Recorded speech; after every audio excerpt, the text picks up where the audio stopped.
Mas vamos começar então. Eu vou projetar aqui, meus irmãos, a aula de hoje. Pronto, vamos lá então, meus irmãos. Apocalipse. Lembrando que então as demais aulas já estão disponíveis via YouTube. Nós já falamos dessas aulas sobre o medo, as seguranças.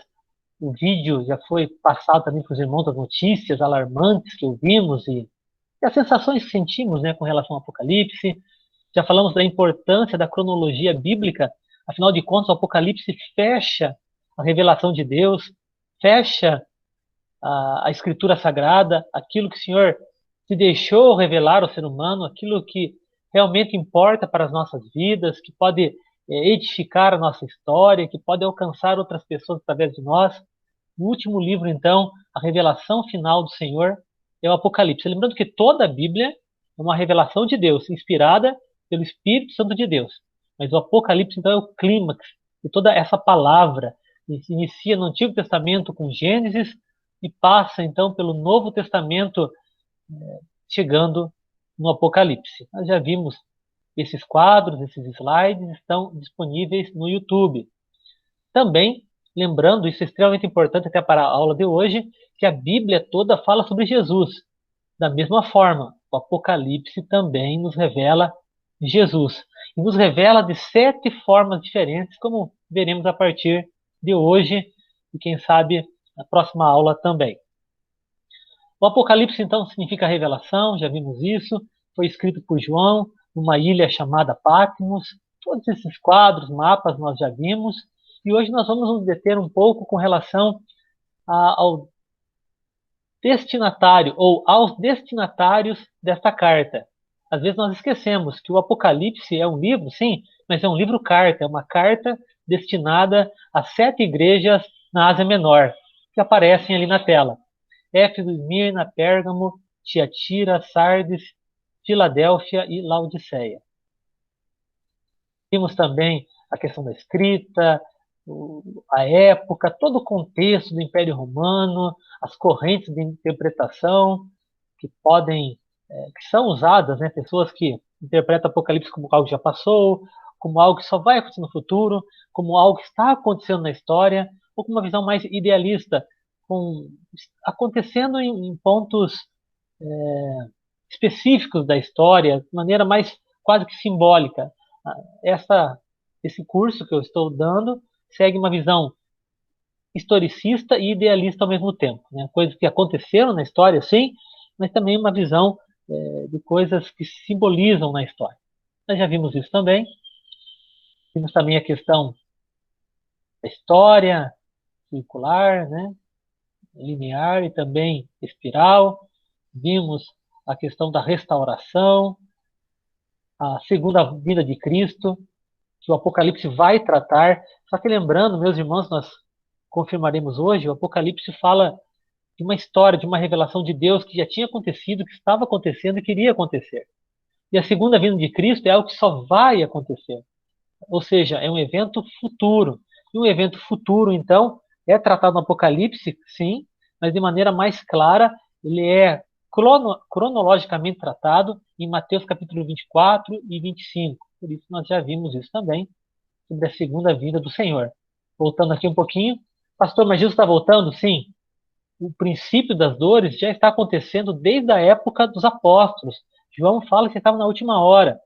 Mas Jesus só voltará depois que o evangelho for pregado sobre toda a terra. Então virá o fim. E o que é o fim? Nós já vimos isso.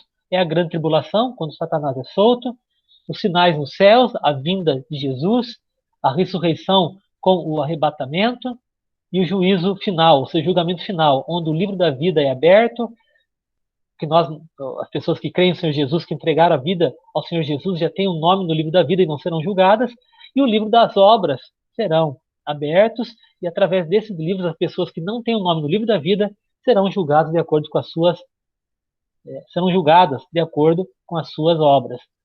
E haverá a entrega de tudo do Senhor Jesus ao Deus que está sentado no trono, a destruição do que deve ser destruído, como nós veremos também na aula de hoje ou na aula de amanhã. De manhã não, no próximo domingo, perdão.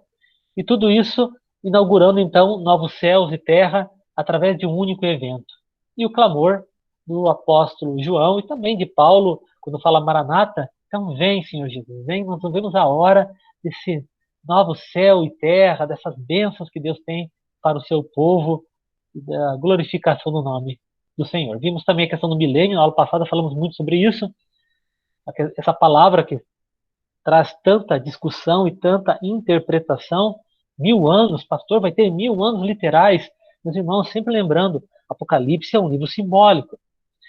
E se eu uso simbologias e as interpreto de maneira literal, eu confundo muitas revelações de Deus.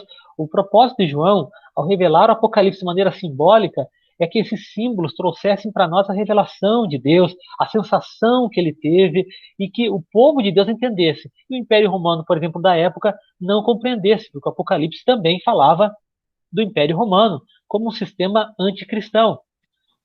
Então, se eu olho o candeeiro e penso que é um candeeiro, eu não vou entender o Apocalipse. Se eu olho 1000 anos e penso que são 1000 anos literais, eu não vou compreender o Apocalipse. O Apocalipse foi escrito de forma simbólica. Nós vimos isso, então, com as diferentes interpretações, né?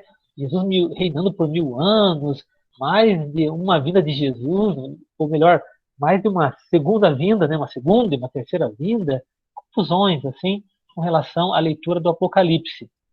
Como, por exemplo, o pré-milenismo dispensacionalista, que é baseado nas 7 dispensações, nas sete alianças que Deus fez com o seu povo. Nós, na verdade, cremos em 2 alianças, Antigo Testamento e Novo Testamento. Mas há interpretações com relação a isso, e principalmente com relação, então,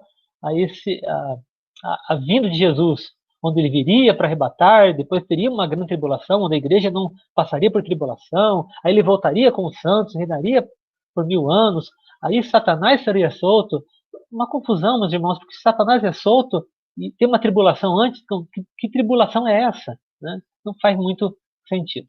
Temos a visão pós-milenista, como nós vimos, que é a mais otimista, na minha opinião, a mais bonita, porque, na verdade, segundo ela, a grande tribulação já passou no ano 70 depois de Cristo, com a diáspora dos judeus, com a destruição do templo, acabou a grande tribulação e agora nós só estamos esperando, então, a volta de Jesus.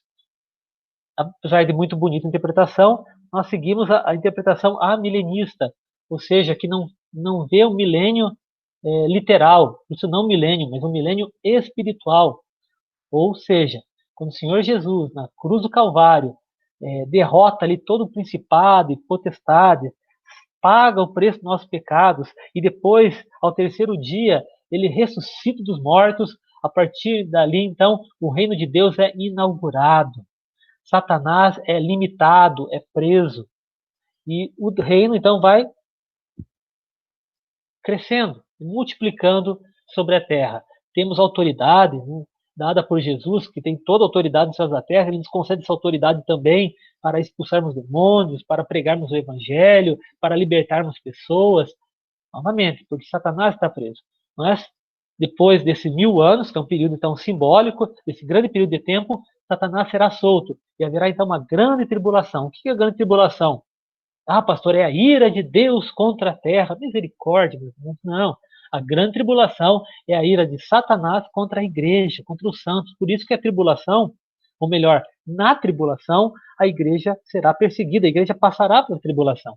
Mas graças a Deus que ele vai limitar esse tempo de tribulação. Então, para que a igreja então não seja destruída, e o Senhor Jesus então virá logo após como diz em Mateus 24, 25, logo após esse tempo, arrebatando os santos, fazendo a separação das pessoas, julgando os ímpios, né, e glorificando a igreja, com novo céu e terra. Nós já vimos então isso na aula passada, vimos também as explicações, simbologias, né, a questão das 2 mortes, das 2 ressurreições, sempre lembrando, meus irmãos, que a primeira morte, então, seria física. Se Jesus não voltar antes, nós morreremos fisicamente. Mas a segunda morte é eterna, é o lago de fogo e enxofre, como diz em Apocalipse. Por isso, Apocalipse fala, e João também fala muito sobre isso. João, quando escreve Apocalipse, ele comenta, mas ele também fala no seu evangelho que existe também 2 ressurreições, sendo a primeira ressurreição espiritual e a segunda ressurreição física. João chega a dizer o seguinte, que quem passou pela primeira ressurreição não passará pela segunda morte. Como assim, pastor? Quem foi ressuscitado em Cristo, quem estava morto no seu delito e pecado e ressuscitou, como diz o apóstolo Paulo em Efésios capítulo 2, do versículo 4 a 6, né, se tornou vivo, vivificado em Cristo, esse não passará pela morte. João fala sobre isso, né? Aquele que crê em Jesus vivo não morrerá eternamente. Então, quem passa pela primeira ressurreição, que é a ressurreição espiritual, que foi vivificado pelo Espírito Santo de Deus, não passará pela segunda morte.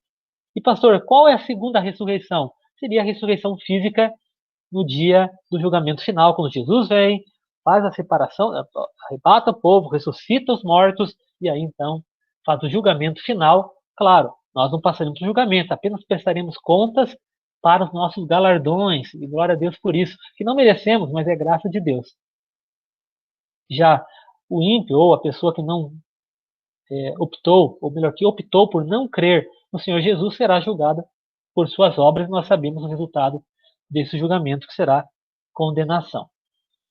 Entender a nova vida que temos em Cristo, sem voltar para velhos rituais judaicos, entender o joio e o trigo, que o trigo está crescendo, mas o joio está crescendo também, entender a tribulação, como nós comentamos, que é a ira de Satanás contra os santos, a ira de Deus, meu irmão e minha irmã, será no grande julgamento daqueles que desprezaram a Cristo, não aceitaram o sacrifício do Senhor Jesus, não creram no Senhor, e esses então sofrerão a segunda morte, que é o lago de fogo e enxofre. E entender o tempo. Como nós vimos na última aula, não foi dado a nós a possibilidade de saber o tempo, saber o dia, de calcular esse dia. Isso não foi dado a nós, como dizem Atos, não adianta nós queremos calcular o dia, porque isso não é a oportunidade que Deus nos concede. A oportunidade que Deus nos concede é pregar o Evangelho para acelerar esse dia, porque Jesus só voltará depois que o Evangelho foi pregado sobre toda a terra. Então virá o fim. Pastor, mas o Evangelho já foi pregado sobre toda a terra? Se ele tivesse sido pregado, meu irmão e minha irmã, Jesus já tinha voltado. Isso significa que ainda há pessoas, povos, etnias, tribos, não sei, que ainda não ouviram sobre Jesus. E o nosso papel, quem sabe usando a internet, por que não? Usando o nosso smartphone, quem sabe enviando missionários, ajudando, como o mês de missões, né? Homens e mulheres a irem até esses locais, sustentando essas pessoas para que elas possam pregar o Evangelho no nosso nome, no nome da Igreja do Senhor. Quem sabe aí sim Jesus possa voltar amanhã, por que não? Depois de amanhã ou daqui a 1000 anos, só Deus sabe, mas podemos apressar esse tempo. E por que apressar, pastor? Porque nós deveríamos ter o mesmo sentimento de João e do apóstolo Paulo, quando eles dizem assim: vem, Senhor Jesus. Porque quando o Senhor Jesus voltar, meu irmão e minha irmã, todo mal acabará, toda doença será exterminada, toda maldade será extirpada, toda, todo luto, toda morte não mais existirão. Veja que bênção, sua alegria, é, felicidade eterna na presença de Deus, onde nós viveremos eternamente para a honra e glória do Senhor. Olha que bênção, meus irmãos. Então, esse é o nosso chamado. E vimos também na última aula a questão que o Apocalipse é um livro de adoração. Pastor, por que adoração? Porque ele é o clímax da história. E não tem como, meu irmão e minha irmã, você ler o final feliz de um livro que fala sobre a tua vida e que diz que no final vai dar tudo certo e você não agradecer a Deus, você não adorar a Deus, você não oferecer um sacrifício de louvor nesse momento, ainda que a situação seja difícil, você louva e diz: Senhor, agora eu posso passar por dificuldade, mas eu sei que no final o Senhor reina, o Senhor salvará a sua igreja, o Senhor salvará a minha vida, louvado seja teu nome. Por isso, Apocalipse também é um livro de adoração, como eu coloquei ali para os irmãos, se vocês quiserem ler, com vários louvores. Nós já comentamos, né, sobre isso na aula passada, com vários louvores. Né? Tanto é que o céu, quando João tem uma visão dos céus, lembrando, João estava numa ilha chamada Patmos, colônia penal Turquia, e ele vê os céus abertos. E quando ele vê céus abertos, ele não vê pessoas dormindo, como algumas pessoas acreditam, né? Até algumas igrejas pregam: depois que você morre, você dorme e aguarda. Não, Ele vê pessoas vivas, louvando e adorando ao Senhor. E isso antes da vinda de Jesus. Claro, também com alguns questionamentos, Senhor, até quando? Quando o Senhor vai voltar? Toda uma conversa diante do trono e ao redor do trono, os 24 anciãos, os 4 seres viventes, as pessoas em vestiduras brancas, ou seja, ele vê pessoas vivas e pessoas adorando ao Senhor. É interessante, meus irmãos, quando nós vamos lendo, então, o Apocalipse, nós vemos que essa adoração começa como se fosse uma cantata no capítulo 4 e 5. Começa com um quarteto louvando a Deus, passa por um grupo de anciãos, 24 pessoas, aí tem solistas, né, os anjos, que vão também louvando e adorando o Senhor, e termina numa grande apoteose, com as vozes de todos os tempos, um grande coro universal adorando aquele que está sentado no trono e também ao Cordeiro, ou seja, ao Senhor Jesus o Cristo. O Apocalipse deve nos levar à adoração. Pastor, o que é adoração? Adoração é a nossa resposta a um Deus que nos amou primeiro.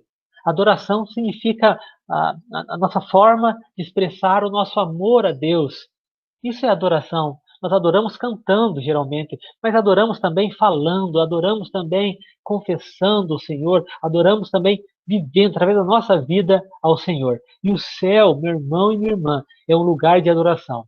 Ou seja, é um lugar que vai ter muita música, eu creio nisso, mas a adoração não é só música.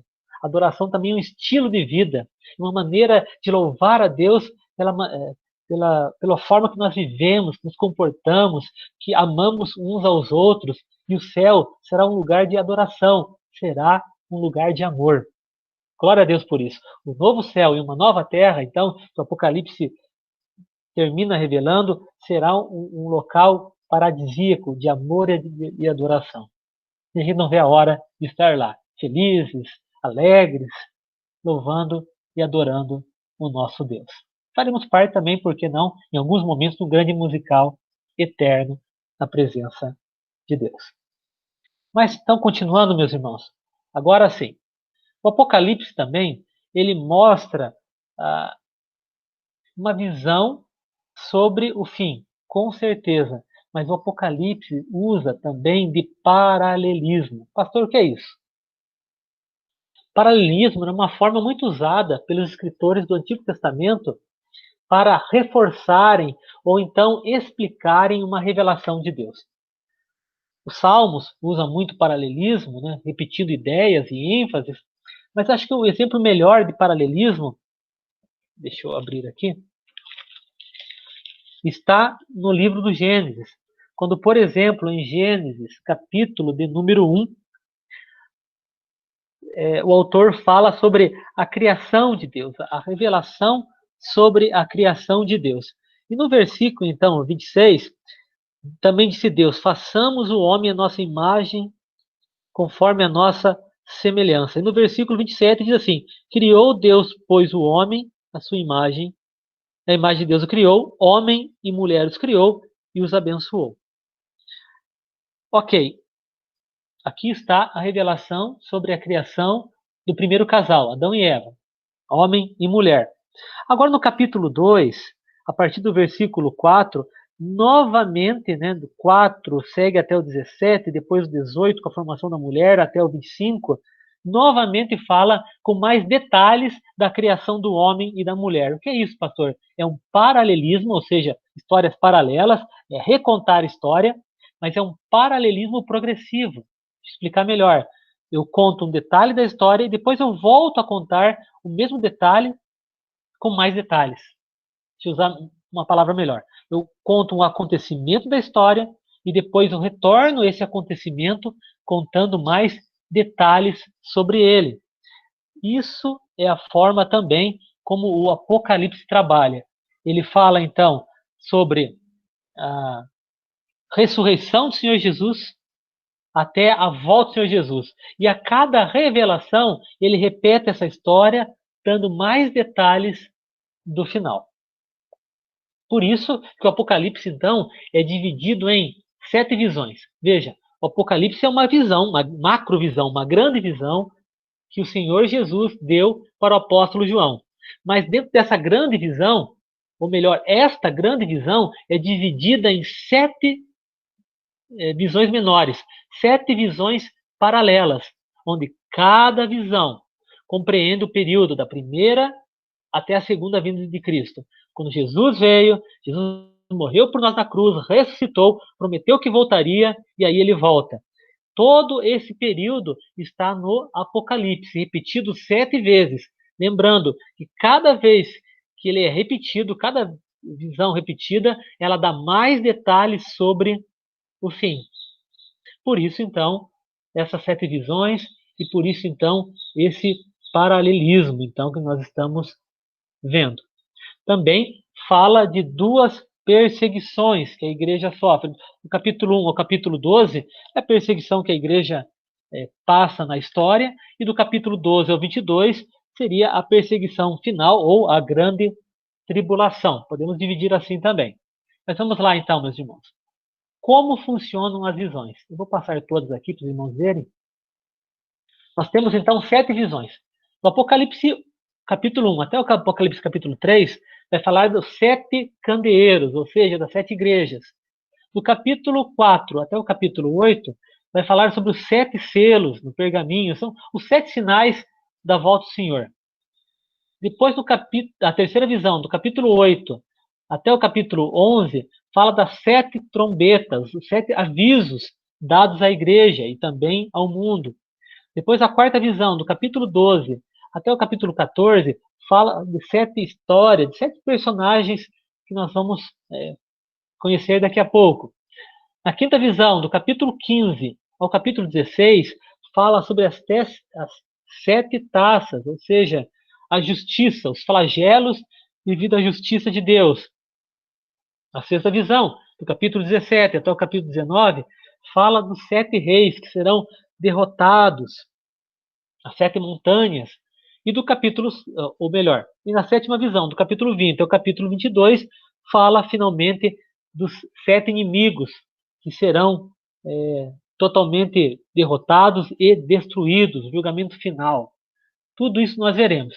E há um epílogo no Apocalipse, que é no último capítulo, do versículo 6 ao 21, uma exortação final à igreja e, é claro, uma bênção, porque o Apocalipse não é um livro para trazer medo, é um livro para nos abençoar, para abençoar a nossa história, meus irmãos. Vou arrumar aqui o microfone.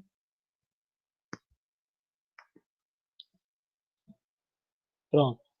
Pastor, por que tantas vezes o número 7? Novamente, a ideia da simbologia. 7 significa, no Apocalipse, como toda a Bíblia, na verdade, o número perfeito, completo. Por isso a Bíblia várias vezes usa o número 7. Por exemplo, os dias da criação foram 7. Os dias completos, a criação foi completada em 7 dias. As voltas em Jericó foram 7, para que Jericó então fosse totalmente tomada. O perdão dado por nós, ou recebido a nós, também é o número 7. Quantas vezes eu vou perdoar? 7. Jesus fala 70 vezes 7, ou seja, de maneira perfeita, completa. E por aí vai, meus irmãos, sempre a simbologia do 7. Paulo escreve para 7 igrejas, ou seja, para todas as igrejas.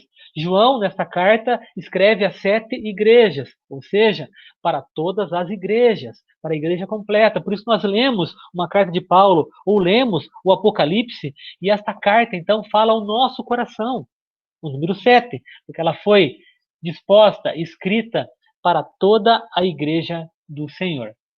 Então, esse é o quadro, meus irmãos, que nós vamos trabalhar na aula de hoje e na próxima aula.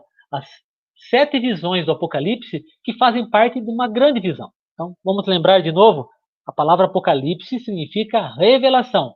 Há uma revelação, há uma visão dada pelo Senhor Jesus. Mas essa visão é dividida em 7 pequenas visões, que são uma contagem, uma narrativa da visão da primeira vinda até a segunda vinda de Jesus, mas sempre contado com mais detalhes a cada nova visão. Sempre com mais detalhes com relação ao fim. Então, para começarmos, meus irmãos, vamos iniciar na primeira visão, que fala, então, dos 7 candeeiros. Nós já vimos isso também acho que na primeira aula, se não me engano, que a palavra candeeiro significa igreja, né? É onde nós colocamos as velas para iluminar, né? Então, 7 candeeiros significam, então, as 7 igrejas. Nessa visão, então, é a visão que fala que o Senhor Jesus, ele conhece, controla e fala à sua igreja. A visão do Apocalipse, capítulo 1, mostra um Jesus que anda no meio dos candeeiros. No versículo 12 e 13 do capítulo 1, e eu gostaria que você agora acompanhasse a Bíblia, meus irmãos, para que possamos entender melhor o que está escrito. No capítulo 12, perdão, no versículo 12 e 13 do capítulo 1 diz assim: Voltei-me para ver quem falava comigo, e voltado vi 7 candeeiros de ouro, e no meio dos candeeiros um semelhante a filho do homem, com vestes talares, e cingido à altura do peito com uma cinta de ouro. A sua cabeça e cabelos eram brancos como alva lã, como neve, os olhos como chama de fogo, os pés semelhantes ao bronze polido, como que refinado numa fornalha, a voz como voz de muitas águas. Tinha na mão direita 7 estrelas, e da boca saía-lhe uma afiada espada de 2 gumes, e o seu rosto brilhava como o sol na sua força. Quando o vi, caí aos seus pés como morto, porém ele pôs sobre a minha mão direita, dizendo: Não temas, eu sou o primeiro e o último. Nós conhecemos, né, como Alfa e o Ômega, aquele que vive. Estive morto, mas eis que estou vivo pelos séculos dos séculos, e tenho as chaves da morte e do inferno. Escreve, pois, as coisas que viste, as que são e as que hão de acontecer depois destas. Quanto ao mistério das 7 estrelas que visto na minha mão direita e os 7 candeeiros de ouro, as 7 estrelas são os 7 anjos das 7 igrejas, e os 7 candeeiros, então, são as 7 igrejas. Veja, o próprio Senhor Jesus usando simbologias para João e explicando as simbologias da visão que João teve. Mas o interessante aqui, meus irmãos, é vermos um Senhor Jesus que foi morto, é verdade, mas que está vivo. Ele ressuscitou e ele anda no meio das 7 igrejas. Ou seja, o nosso Deus conhece a sua igreja. O nosso Deus anda, por exemplo, meu irmão e minha irmã, no meio da igreja Hebron. Ele sabe o que acontece em nossa igreja. Ele sabe o que acontece na igreja dele na Síria, na perseguição, ou nos Estados Unidos, uma igreja onde há mega igrejas, ou então na China, onde a igreja é perseguida, ou então na África, onde a igreja aparentemente é tão animada, né, com cultos que duram horas, louvores e danças, ou então em outras partes do mundo, o Senhor Jesus, ele anda no meio da igreja, ele conhece a sua igreja, ele controla a sua igreja, porque na mão dele está, então, os candeeiros de ouro, está os 7 anjos, são os mensageiros da igreja, os líderes da igreja, e ele fala à sua igreja.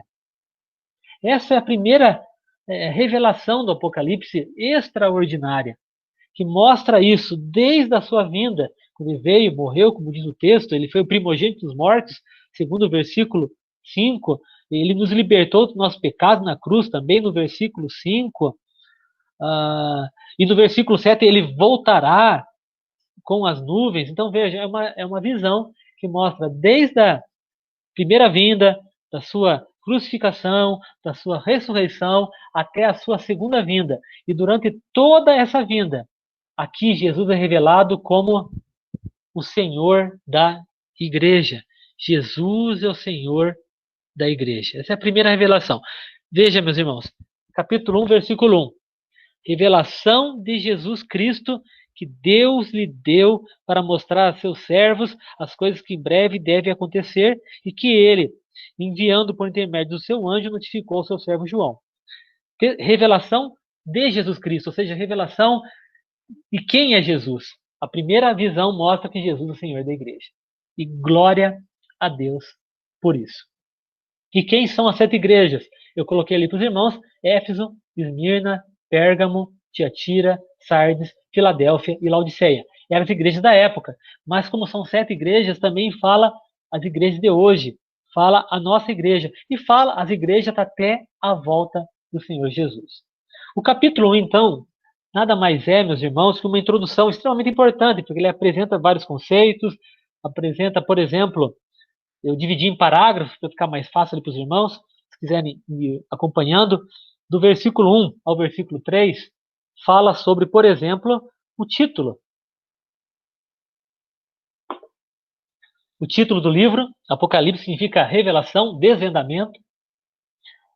Fala também quem é o autor, tanto no versículo 1 quanto no versículo 4 ali, né, diz João, o apóstolo João, o presbítero João, o pastor João, que estava preso na ilha de Patmos, e conforme a história nós conhecemos, depois do período domiciano, ele será solto e voltará para a igreja em Éfeso, onde era um dos líderes da igreja. Mas tudo isso, então, aparece do versículo 1 até o versículo 3.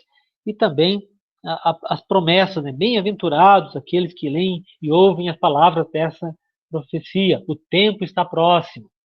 Do versículo 4 até o versículo 8, fala sobre os destinatários, as 7 igrejas. Fala também do remetente, que é a Trindade, né? Da parte daquele que era, que era e que há de vir, nosso Deus e Pai, da parte dos 7 Espíritos que se acham do trono, o Espírito Santo de Deus, e da parte de Jesus Cristo, a fiel testemunha, o primogênito dos mortos, soberano dos reis da terra, aquele que nos ama. Bom, se eu for ler, meus irmãos, até me empolgar com essa leitura do Apocalipse.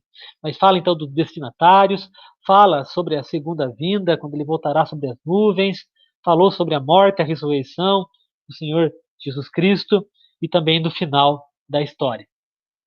Do versículo 9 até o versículo 16, nos fala mais uma vez do autor, né, eu, João, irmão vosso, da localização, quando ele estava na ilha chamada Patmos, por causa do testemunho que ele dava da palavra de Deus, ele sabia disso.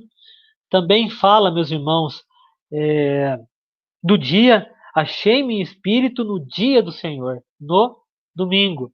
Por isso, meus irmãos, que a igreja do Senhor, desde Jesus Cristo, não guarda mais o sábado, como o Antigo Testamento, mas guarda o domingo. Porque foi no domingo que Jesus ressuscitou.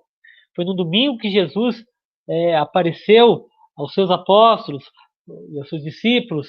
Foi no domingo que a igreja também se reunia, como o apóstolo Paulo várias vezes falava, o dia da coleta, o dia da ceia. E foi no domingo também que o Senhor Jesus aparece a João numa ilha chamada Patmos. Ou seja, mesmo numa colônia penal, mesmo com trabalhos forçados, no domingo, João estava, mesmo isolado, e agora nós vivemos uma época de isolamento social, isolado, ele buscava o Senhor, porque era domingo. E no domingo, então, o Senhor revela a João o Apocalipse, ou essa revelação do final da história. Tudo isso nós vemos a partir do versículo 9 até o versículo 16. O versículo 11, por exemplo, fala o nome das 7 igrejas. Fala a questão também, que comentei, do candeeiro de ouro e da presença do Senhor entre a igreja.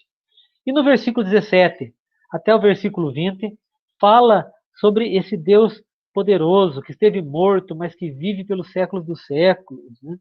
Mas principalmente essa questão, meus irmãos, sobre o candeeiro ser a igreja e as estrelas serem os anjos da igreja. Pastor, quem é o anjo da igreja? O anjo da igreja, anjo significa, do grego ângelos, é mensageiro.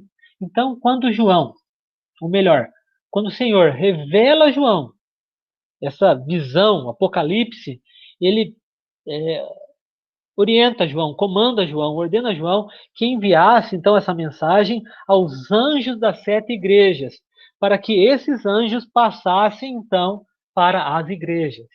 Era uma carta de João, pastor, presbítero, aos pastores e presbíteros dessas igrejas, para que a mensagem então fosse pregada e anunciada às igrejas. Então, quando a Bíblia fala aqui de anjo das 7 igrejas, eram os líderes, meus irmãos, das igrejas. Não é que a igreja de Hebron tem um anjo, nós vamos orar a esse anjo, e esse anjo vai revelar a igreja. Não, a igreja de Hebron tem um anjo que é o pastor da igreja. Assim como as demais igrejas têm seus anjos, são os mensageiros, os pastores da igreja, que devem receber, então, buscar a mensagem de Deus para repassar à igreja. E é isso que nós fazemos em cada estudo, em cada pregação, na nossa igreja e nas demais igrejas do Senhor Jesus Cristo. Ok, meus irmãos? Então, até aqui, na verdade, é apenas, vou virar aqui a Bíblia, né, minha folhinha, aqui é apenas a introdução dessa primeira visão. E a introdução, então, também, ou melhor, a primeira visão continua com o capítulo 2 e capítulo 3. Deixa eu passar aqui também já direto para os irmãos. Okay? Capítulo 2 e 3, que são as cartas, então, às igrejas, as 7 igrejas da Ásia Menor. E começa no capítulo 2, versículo 1 a 7, com uma carta endereçada a Éfeso, do 8 a 11 a Esmirna, do 12 a 17 a Pérgamo, 18 a 29 Tiatira, capítulo 3, 1 a 6 a Sardes, 7 a 13 Filadélfia e 14 a 22 a igreja em Laodiceia. Algo que chama a atenção, meus irmãos, é que por 7 vezes aparece a expressão ouça. Quem tem ouvidos, ouça o que o Espírito diz às igrejas. É para ouvirmos. Meu irmão, minha irmã, pastor, então essa parte da Bíblia eu pulo. Porque eu não sou igreja de Éfeso, nem de Esmirna, e nem de Laodiceia, né, por aí vai. Misericórdia. Quem tem ouvidos para ouvir, ouça o que o Espírito diz às igrejas, a essas 7 igrejas. Porque o que o Espírito está dizendo a essas 7 igrejas é o que o Espírito diz também para a nossa igreja hoje. Ele fala conosco através desta revelação de Deus. Então nós temos que ler, meus irmãos, o Apocalipse. Novamente, esse aviso é repetido no final de cada igreja. A mesma palavra, quem tem ouvidos ouça o que o Espírito diz à igreja. Lembrando, por exemplo, capítulo 2, versículo 1 diz assim: essas coisas diz aquele que conserva na mão direita as 7 estrelas e que anda no meio dos 7 candeeiros de ouro. É Deus, é o Senhor Jesus que fala com a igreja, é o Senhor Jesus que controla a igreja, é o Senhor Jesus que tem a sua igreja na sua mão. O candeeiro está na mão da igreja, meu irmão e minha irmã. E lembrando, se o candeeiro está na mão da igreja, é esse Deus que pode honrar essa igreja ou pode também, como diz a palavra de Deus, remover esse candeeiro. Porque o Senhor é o dono da igreja, Ele é o cabeça da igreja, Ele é quem comanda a igreja. E se a igreja então não é mais sua igreja, Ele remove o candeeiro e aquela igreja então desaparece. Assim como na história, quantas igrejas nós vimos ou ouvimos falar e desapareceram da história. Começaram às vezes tão bem, foram tão fiéis, mas de repente sumiram, meus irmãos. Misericórdia.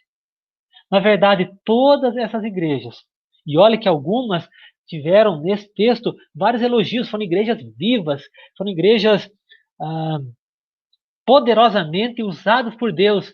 Mas hoje na história, qual dessas igrejas permanece? Bom, para quem não sabe, nenhuma. Todas essas igrejas já desapareceram, porque o Senhor remove o candeeiro daquelas igrejas que não são fiéis.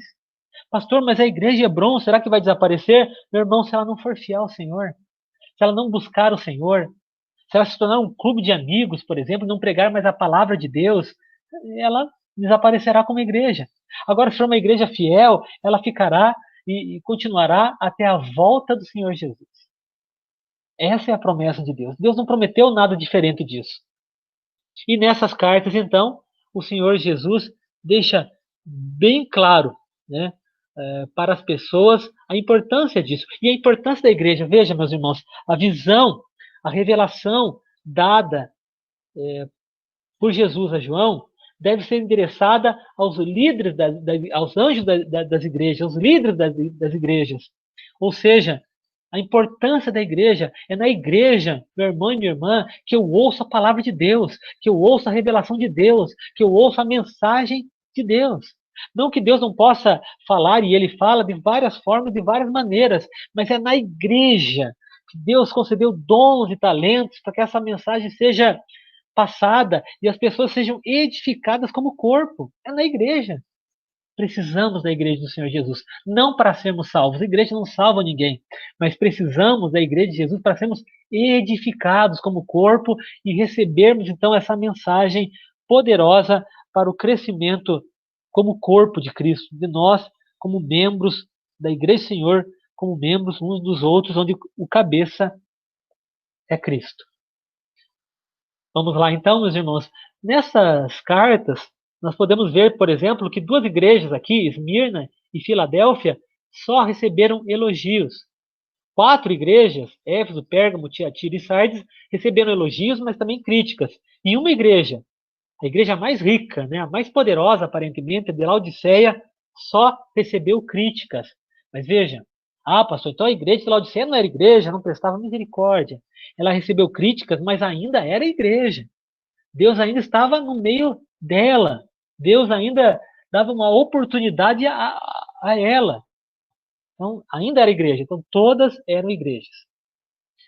Uma outra observação, então, meus irmãos, que ler essas cartas, relembrando, é uma mensagem para a igreja de hoje, como foi para a igreja durante a história, desde a primeira vinda de Jesus, a ressurreição, a época dos apóstolos, o surgimento da igreja primitiva, aí a institucionalização da igreja, aí veio a reforma protestante, até os dias de hoje, esta mensagem é para a igreja do Senhor Jesus. E quem tem ouvido, ouça o que o Espírito diz à igreja.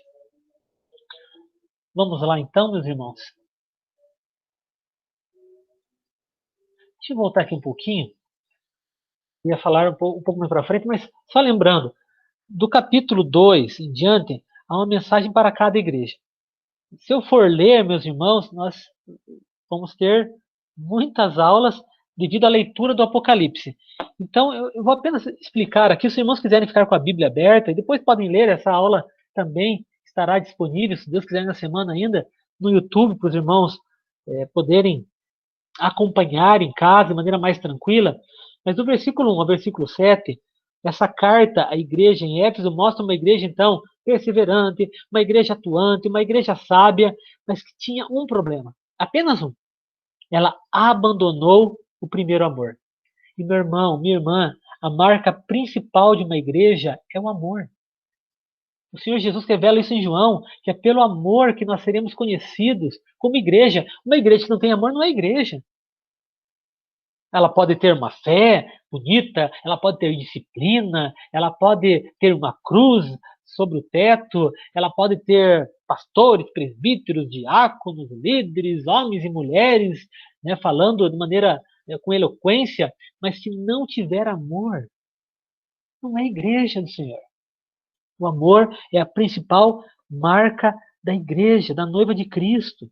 Por isso, então, o Senhor Jesus fala, olha, vocês deixaram o primeiro amor, se arrependam, voltem à prática das primeiras obras, voltem a amar. Amar quem? Amar a Deus, acima de todas as coisas, e ao próximo, né, como a si mesmo. Esse é o mandamento de Deus, essa é a vontade de Deus. Senão, como... deixa eu achar o versículo aqui, meus irmãos. Versículo 5. Versículo 4. Tenho, porém, contra ti que abandonaste o teu primeiro amor. Lembra-te, depois onde caíste, arrepende e volta para as primeiras obras. Senão venho a ti e moverei do seu lugar o teu candeeiro, caso não te arrependas. Aquilo que eu comentei, uma igreja que não é igreja, que não ama, em dado momento ela desaparece da história. Move-se o candeeiro. O candeeiro não existe mais. Então, meus irmãos, a importância do amor. Por isso que essa mensagem à igreja em Éfeso fala também com a igreja Hebron e com a igreja do Senhor Jesus Cristo. Uma outra observação aqui, tem contudo a teu favor que odeias as obras dos nicolaítas, as quais eu também odeio. A palavra nicolaíta significa destruidores do povo, ou seja, aquelas pessoas que estavam na igreja, mas que representavam os que não têm compromisso com Deus. Era um grupo dentro da igreja, meus irmãos, misericórdia, que defendia o pecado, que pregava um evangelho liberal, não tinha proibição, incentivavam a se conformar com o mundo, a imoralidade sexual. E esses eram os nicolaítas. Diziam assim que quanto mais pecado, melhor era, porque onde abundou o pecado, superabundou a graça. Fazia uma interpretação errada da palavra de Deus. E a igreja em Éfeso não suportava esse grupo. Então, glória a Deus por isso. O que faltava à igreja era o primeiro amor. A próxima igreja, a igreja em Esmirna, do versículo 8 ao versículo 11, ela só ganha elogios. Era uma igreja humilde, era uma igreja que sofria muita perseguição, mas era uma igreja fiel ao Senhor. Veja, glória a Deus por isso. E aqui algumas curiosidades que esse texto fala. Por exemplo, no versículo de número 10. Ser fiel até a morte, e dar-te-ei a coroa da vida. Um livro do pastor Hernandes Dias Lopes, que fala sobre curiosidades, né, no livro do Apocalipse, na verdade que fala um comentário sobre o livro do Apocalipse. Ele diz que a cidade de Esmirna, na época, era a sede de jogos. Havia, por exemplo, um estádio onde anualmente jogos eram celebrados e o prêmio era uma coroa de louros. Então, claro, que João usa também a linguagem da época, para que as pessoas pudessem entender. Era como se fossem as Olimpíadas. E João usa de maneira muito tranquila a simbologia das Olimpíadas. O Senhor Jesus usa isso para as pessoas entenderem. Olha, o vencedor, assim como na Olimpíada ganhava uma coroa de louros, ao vencedor haverá então também uma coroa, a coroa da vida. Jesus usa o contexto de cada igreja para falar com aquela igreja. Glória a Deus por isso. Assim também como nós, meus irmãos, numa pregação, usamos as palavras de hoje, o contexto de hoje, da nossa sociedade, ou até da nossa igreja, do nosso meio, da nossa cidade, para pregar o evangelho. Isso também vem da parte de Deus. E a questão aqui também, no versículo 11, quem tem ouvidos ouça o que o Espírito diz à igreja, o vencedor de modo nenhum sofrerá o dano da segunda morte. Nós já falamos sobre isso, né, meus irmãos? O que é a segunda morte? É a morte eterna, é o lago de fogo e enxofre. Aquele que passar pela primeira ressurreição, ou seja, que for ressuscitado por Cristo espiritualmente, que aceitar a Cristo, não passará pela segunda morte. A próxima igreja é a igreja em Pérgamo. Está no versículo 12 até o versículo 17. É uma igreja que mantém a fé, mas também tem alguns problemas com relação à idolatria e com relação também à imoralidade. No versículo 14, por exemplo, deixa eu abrir aqui, tenho, todavia, contra ti algumas coisas, pois que tens aí os que sustentam a doutrina de Balaão, o qual ensinava Balaque a armar ciladas diante dos filhos de Israel para cometerem coisas sacrificadas aos ídolos e praticarem prostituição. Balaão, meus irmãos, para quem não conhece a história, foi um profeta contratado pelo rei Balaque para amaldiçoar Israel. Mas por 3 vezes tentou amaldiçoar Israel e não conseguiu. As 3 vezes ele abençoou Israel porque Deus não permitiu. O nosso Deus é um Deus que cuida da sua igreja, meu irmão e minha irmã. E sobre a igreja não há maldições, nem maldições hereditárias, como algumas pessoas acreditam. No meio da igreja não há maldição. Igreja é lugar de bênção, meu irmão e minha irmã. Maldição é para aqueles que estão fora da igreja do Senhor Jesus Cristo, aqueles que não creem em Jesus. Esse sim tem maldição hereditária, vive maldição. Mas a pessoa que está em Cristo, que é nova criatura, toda a maldição já foi quebrada por Jesus na cruz, não por uma oração que eu tenho que fazer. Ah, pastor, eu tenho que confessar para misericórdia, se confessa pecado para ser perdoado. Não para quebrar maldições que Jesus já quebrou na cruz do Calvário. Então, voltando, meus irmãos. Balaão significa, então, esse grupo que, seja na igreja ou fora da igreja, tenta levar a igreja a uma idolatria, a sacrifícios que não fazem sentido, a ídolos estranhos, ou então mesmo a prostituição. Tudo isso está mostrado, então, nessa igreja de Pérgamo, no capítulo de número 2, né, versículo 12 até o versículo 17. Ao vencedor dar-lhe-ei do maná escondido, lá no versículo 17, bem como darei uma pedrinha branca, e sobre essa pedrinha branca um novo nome, o qual ninguém conhece, exceto aquele que recebe. Aqui também, né? A pedrinha branca, meus irmãos, só para ter uma ideia, era usado nos tribunais da época, quando havia um julgamento e o corpo dos jurados deveriam absolver ou condenar a pessoa, eles usavam pedrinhas. Se a maioria fosse branca, as pessoas estavam absolvidas. Se a maioria fosse pedrinhas pretas, a pessoa estava condenada. Então a pedrinha branca aqui simboliza a inocência do povo de Deus, que aos olhos de Deus, então, o povo não passaria por esse julgamento, já era inocente. Né? O maná significa o alimento dos céus.